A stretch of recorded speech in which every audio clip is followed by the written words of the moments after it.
welcome to House of Hybrid. Today's tutorial video is how to reset a maintenance light of a second generation Prius that is from 2004 to 2009, and it's pretty simple.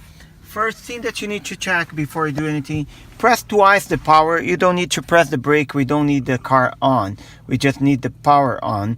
So we press 1, 2, and then the dash gonna go on. And on the dash you can see I'm on trip A,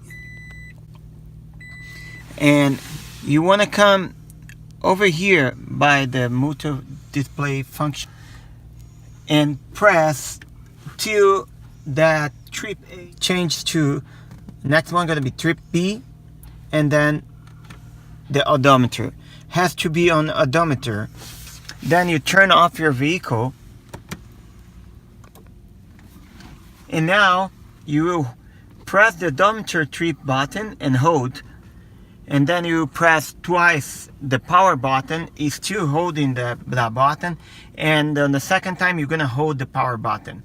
1, 2, and you hold, and you can see on the dash flashes the where is the mileage go and the 0, and then the maintenance light is reset. All right, thank you. I hope that was helpful.